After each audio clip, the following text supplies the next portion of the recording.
Breaking down, President Trump says he plans to make a speech to the nation Thursday night, 9 p.m. Eastern. Topic unknown. That announcement coming shortly after CENTCOM said they plan to resume a blockade on Iran tomorrow at 4 p.m. Eastern. No other details from the White House as of yet, but we'll bring them to you just as soon as we learn. People need to be ready because all hell is about to break loose, and I don't say that lightly. Donald Trump on Thursday is going to give a speech addressing newly declassified intelligence reports that the White House asserts reveal plans by foreign nations to interfere in the 2020 election. We're also learning that Donald Trump is planning to announce that Georgia's two Democratic senators, Jon Ossoff and Raphael Warnock, are illegitimate because of fraud. Now, allow me to state the obvious. There is no evidence of this. There is no evidence of widespread fraud in 2020, no evidence that would have overturned any of these races. There's none of that. But Donald Trump is holding this press conference anyway, and he's laying the groundwork to challenge the 2026 midterms because it looks like the Republicans are going to lose. It's kind of flown under the radar, but Donald Trump has already signed a bunch of executive orders attacking voting. Thankfully, he's lost a bunch in court, but he's planning to do this right here, right now. It's why he wants to pass the Save America Act, which would disenfranchise millions of voters. Look, it is easy to ignore this stuff and hope it all works out, but this is a 5-alarm fire. This is not just a speech. It's Donald Trump laying the groundwork for what's next. What's up, family? So we got to talk about something that's got the media and the left absolutely losing their minds right now. Because President Trump announced he was giving a primetime speech to the nation Thursday night as of recording of this video, which was at 9 p.m. Eastern. And he did. And the topic, according to what we're hearing, or what we know now as the recording of this video, because it took place as I'm recording this video, but it was about the 2020 election.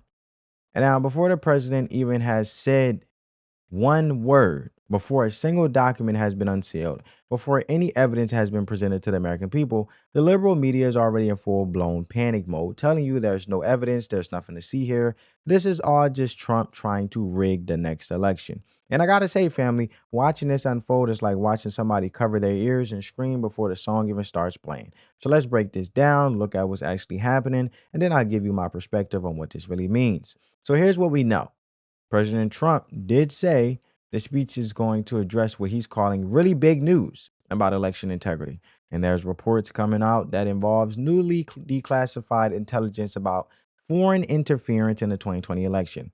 And there's even speculation he might address the legitimacy of certain elected officials from states where they were documented irregularities. I always botch that word, but irregular actions when it comes to the process.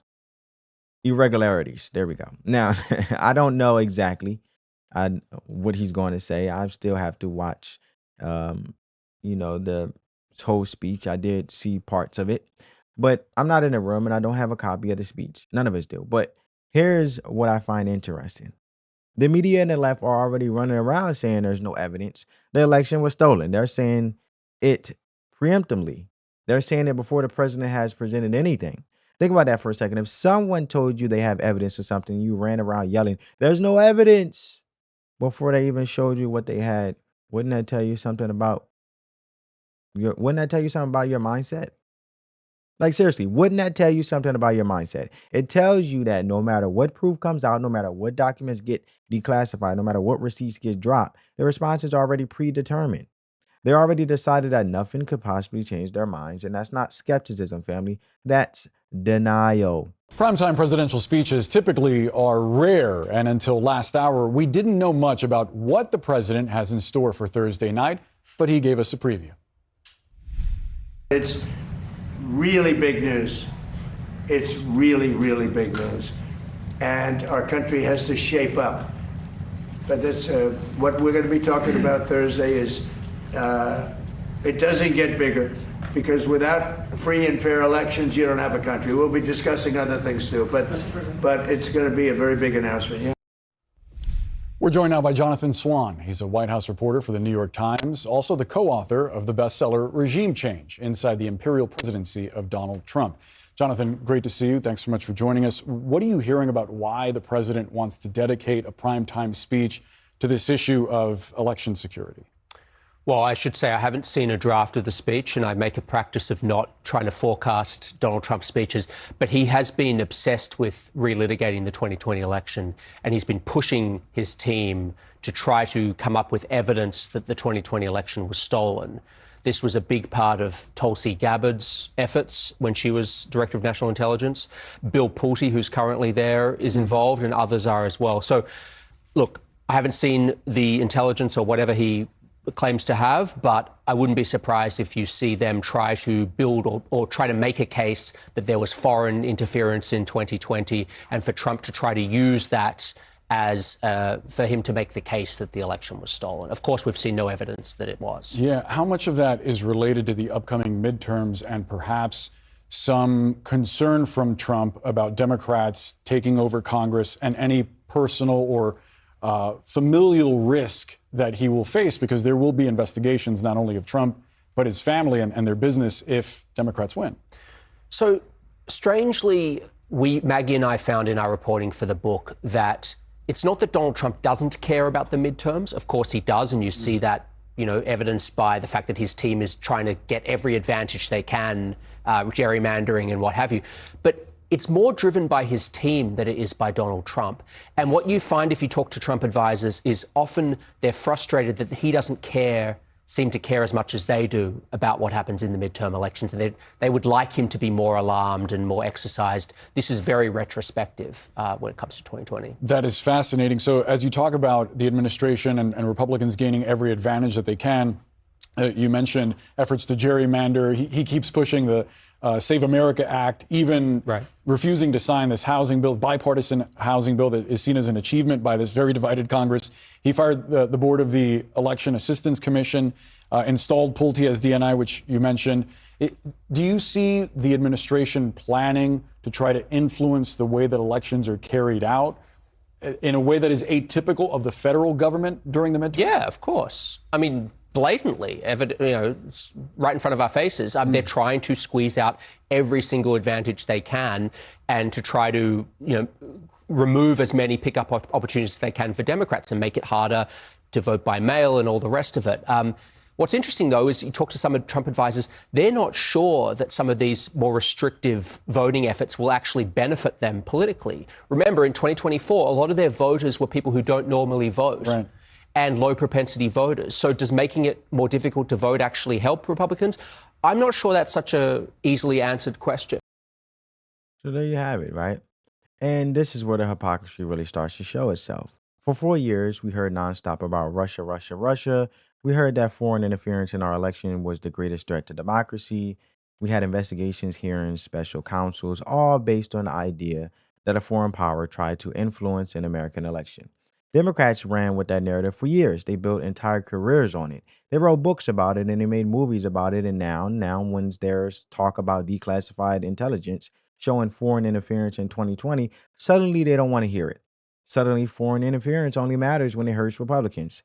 Suddenly election integrity is a threat to democracy instead of a requirement for it. You see how that works? They want you to believe that questioning an election outcome is dangerous when conservatives do it, but perfectly fine when they do it.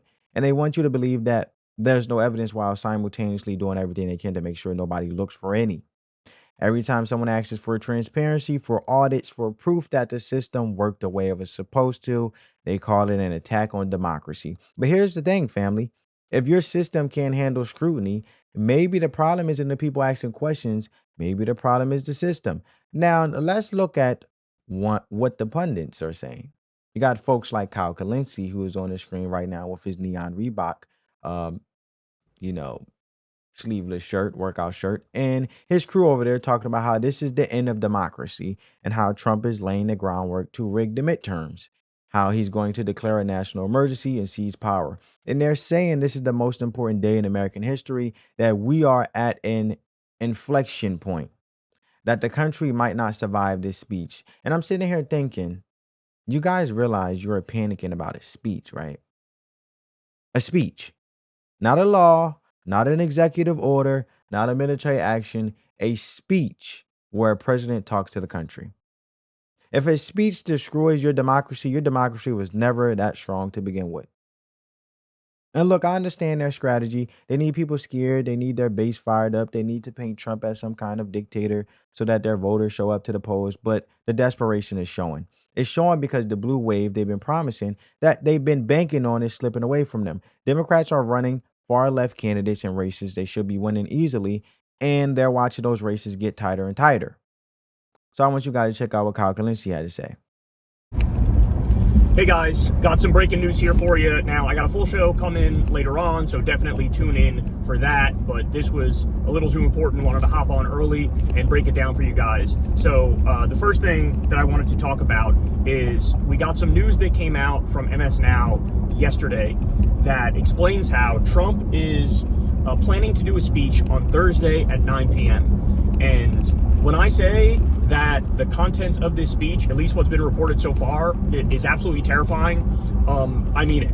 So, Crystal, you can give some more of the specifics here, but this is not good. Yeah, so they're saying it's reportedly going to address, quote, newly declassified intelligence reports related to foreign interference in the 2020 election. So going back to the rigged election, the big lie nonsense from 2020. So for him to do a primetime address where he makes this like a main issue, that should scare the shit out of everybody, because clearly what this means is he's laying the groundwork to try to interfere in, rig the midterms, right? And also you could put 2028 on the table as well. So he's going to try to like pound his chest and say it's now been verified that the 2020 election was stolen. And a great point that people have been making is, wait a second, you controlled the government in 2020. Right. So how could Democrats have stolen it? They didn't even control the levers of power. Like, that makes absolutely no sense, right? Of course. There was all that speculation that he might make some deal with Maduro after he kidnapped him, of basically like, I'll let you off if you say that the election was rigged. So it's possible that It could be that, because Maduro's been in solitary confinement 23 hours a day for 7 months now. And so any human being in that position, regardless of your like moral core, you're probably going to say and do whatever the hell you can in order to make that stop. They also nabbed his wife, and he's probably worried about her too. You know, so insane. Just flat out like terrorism, right, is what they're doing. But let's remember, guys, they seized the ballots in Georgia and Arizona, okay? Trump had an executive order to try to make the state governments turn over all of their voter roll data. And then you have a whole bunch of other, ways that Trump basically tried to lay the groundwork to rig it as well. He's said in the past that Iran interfered in the election in 2020. He said Venezuela. He said China. He's gone through like a list of countries. And also they floated the idea of like sending the National Guard or ICE. And so it's absolutely disgusting. Also, they say that, and this we don't know for sure, but because the source is kind of sketchy, it popped up. First time I've seen it was like 2 weeks ago, and now everybody's using this source. So I don't know who the hell came up with the Washington Reporter, but they say that Trump is going to try to effectively like nullify John Ossoff and Raphael Warnock by saying that the whole election in Georgia was wrong, was fraudulent. And, I don't know what happens from there. Like, what is he going to try to like send some people with guns to like escort them out of the Senate? Like, I genuinely don't know, but anything's on the table now because this guy's completely and utterly unhinged. Right. And with Lindsey Graham dying and Mitch McConnell, whatever. He's desperate. Whatevering. That means, and then you add to them being gone, the Cassidy and Cornyn and Kennedy, who he primaried out. So they no longer have to like worry about pleasing him in the same way. They basically no longer really have a majority in the Senate. So even if, they were thinking about putting his other election rigging plot, which is the Save America Act, which he's obsessed with, and Lindsey Graham was at the forefront of pushing, they were thinking of putting that into a reconciliation bill so it could be passed with a 51 vote majority. They no longer have a clear 51 vote majority for anything. So yeah, I think he's desperate. I also think he's desperate to change the channel on the Iran war, which continues to be an utter and complete disaster. So how do you do that? You have to do something insane, which this is, that grabs people's attention. And, as it is increasingly clear, the midterms are going to be a disaster. He's got to create some sort of a justification for a national emergency. emergency that allows him to seize more power to try to screw with the results. I do think there's a small chance that this reporting is a diversion, and what he's actually announcing is a ground invasion of Iran, or taking Karg Island. Possible. Or Keshem Island, or whatever the fuck. But there's a number of like oil important islands. Yeah. So I also think that's possible because they've done misdirection before in the past. Yeah. But either way, whether we're talking about Trump announcing a ground invasion of Iran, or we're talking about Trump trying to rig the midterms or 2028, either way, this is absolutely catastrophic, and this is truly an inflection point for the country. I know that everybody's beat down by the constant barrage of breaking news and insane stuff that happens on a daily basis, but the fact of the matter is, this could be the whole enchilada. This could be like the most important day for American democracy, not only in our lives, but in the history of this country moving forward. All right. So you guys heard it, right? So instead of fixing their message, instead of offering something that actually appeals to working people, they're telling you that Trump is about to steal the next election before it even happens. And if that doesn't tell you they're worried about losing, nothing will. And here's what this actually looks like in real life, family. Think about it like this. Imagine you're playing a game with somebody and you keep changing the rules every time it looks like you might lose. First, you say the game was rigged from the start. Then you say anybody who questions the score is cheating. Then you say the other player is trying to destroy the game entirely just by asking to review the footage. And that's where we are right now. The left has made the 2020 election unfalsifiable. And that means there is no amount of evidence, no amount of proof, no amount of documentation that would ever change their position. If Trump declassified documents showing direct foreign interference, they'll say the documents are fake. If he presented testimony from intelligence officials, they'll say the officials are biased. If he showed the video evidence, they'll say it was edited. There is no threshold of proof that would satisfy them because they're not operating from a place of wanting the truth. They're operating from a place of wanting to protect a narrative. And that's dangerous because when a political party decides that certain questions cannot be asked, that certain evidence cannot be examined, that certain elections cannot be audited, they're not protecting democracy, they're protecting themselves. And those are two very different things. And from my perspective, the panic we are seeing right now tells me one thing. Whatever Trump has said and was about to say leading up into his speech in which took place, the left does not want the American people to hear it. They don't want you to see the evidence. They don't want you to ask questions. They want you to trust them when they say nothing. There's nothing to see here. And I understand why some people might be tired of hearing about 2020. I get it. People got lives to live, bills to pay, families to take care of. But here's the thing. If we can't trust that our elections are free and fair, then we don't have a country. And that's not a partisan statement. That's just reality. Without election integrity, nothing else matters. Not the economy, not the border, not education, not public safety. None of it matters if the people making decisions about those things got there through a system that can't be verified. So when I see the media and the left panicking, it's hard. When I see them screaming about the end of democracy before a speech has even been given, I don't get scared. I get curious. And I want to know what they're so afraid of the American people finding out. So at the end of the day, family, finding out is what will take place because the president is going to say, what is he going to say, as we know. And the media is going to react how they're going to react. And the American people are going to have to decide what they believe. But the lesson I want you to take away from this is bigger than any one speech or any one election. The lesson is about how people react when they are afraid of the truth. When somebody tells you not to look at something, that's usually where you should be looking. When somebody tells you there's no evidence before you even seen what they're hiding, that tells you everything you didn't know about whether they're interested in the truth or just interested in winning. And that applies to politics, but also applies to your everyday life, in your job, in your relationships, in your community. And when people panic at the idea of transparency, ask yourself what they are protecting. Now, I want to leave you with a verse that I think fits this perfectly. Proverbs chapter 18, verse 17 says, the first to present his case seems right till another questions him. Think about it for a second. The first person to speak always sounds convincing. The first story always sounds right. And the first explanation always sounds reasonable. But it's only when somebody asks a question, when somebody challenges the narrative, when somebody demands to see the receipts, that you find out whether the story holds up. And that's all we're asking for here. We're not asking to overturn anything. We're not asking to cancel anybody. We are asking for the same thing that should be asked for in every election: transparency, accountability, proof that the system worked. If the election was free and fair, then the evidence should prove that. And if it wasn't, then we have work to do. Either way, asking questions is not the enemy of democracy. Asking questions is democracy. And that's the life wisdom here, whether you're spiritual or not. People who are afraid of questions are usually afraid of the answers. So don't be afraid to ask, and don't be afraid to look. Don't let anybody shame you into trusting blindly, right?